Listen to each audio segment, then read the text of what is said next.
First tonight, the stunning results of the Attorney General's investigation into Governor Andrew Cuomo. Letitia James and two lead investigators revealed their findings of the sexual harassment report today. They include evidence that the governor harassed multiple women, both current and former state employees and women inside and outside of state government.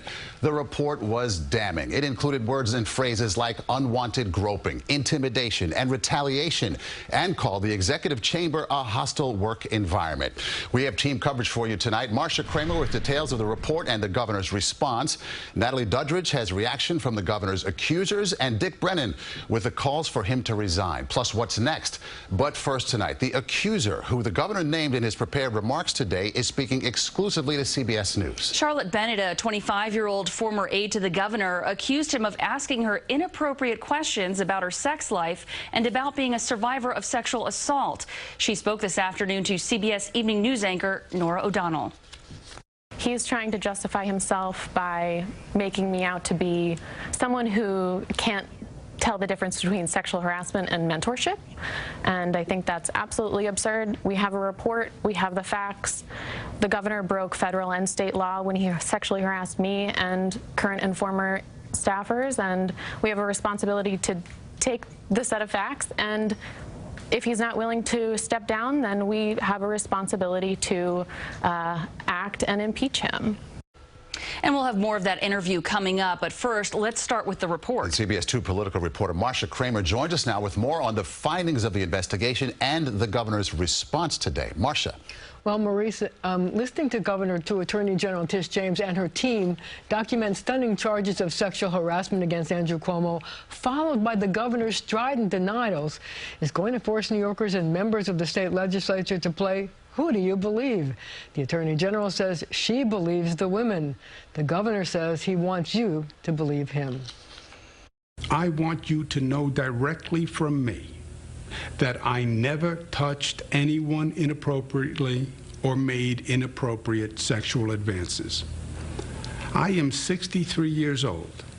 I've lived my entire adult life in public view. That is just not who I am, and that's not who I have ever been. In many respects, it was a tale of alternate realities. Governor Cuomo offering a highly produced pre-taped response to bombshell allegations by Attorney General Tish James and her investigators that the state's chief executive acted against multiple women repeatedly over a period of 7 years, starting in 2013. Governor Cuomo sexually harassed current and former state employees in violation of both federal and state laws. The Attorney General said her investigators, former federal prosecutor June Kim and employment lawyer Ann Clark, spoke to 179 witnesses over the course of 5 months and reviewed more than 74,000 pieces of evidence. The 11 victims, she said, were often young women in and out of state government. The governor harassed them by engaging in unwanted groping, kisses, hugging, and by making inappropriate comments. One of the most startling findings, that the governor even inappropriately touched a female state trooper assigned to his protective detail. In an elevator, while standing behind the trooper, he ran his finger from her neck down her spine. Another time, she was standing holding the door open for the governor. As he passed, he took his open hand and ran it across her stomach from her belly button to the hip where she keeps her gun. She told us that she felt completely violated. The report charged the governor with retaliating against one of his accusers, Lindsey Boylan, and with running a hostile and toxic work environment that was rife with fear. Some suffered through unwanted touching and grabbing of their most intimate body parts. Others suffered through repeated, offensive, sexually suggestive, or gender-based comments. I am inspired by all the brave women who came forward. But more importantly, I believe them.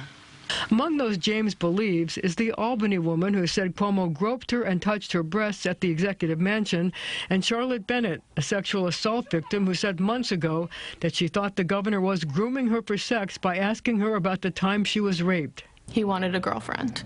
When he said he was lonely, I mentioned that his daughters had been around, and he also rejected that and said, yeah, I love my daughters, but I want a girlfriend. There was even a recording of him singing to Bennett on the phone. Do you really love me? Do you love me? The governor's story was 180 degrees different. He claimed he asked her questions because he was trying to help her, because he himself had an unnamed relative who was a survivor of sexual assault, a woman he tried to help. This young woman brought it all back. The investigation leaves many questions. I know this is a civil investigation, but were you making any referrals to prosecutors so that he could face either state or federal charges?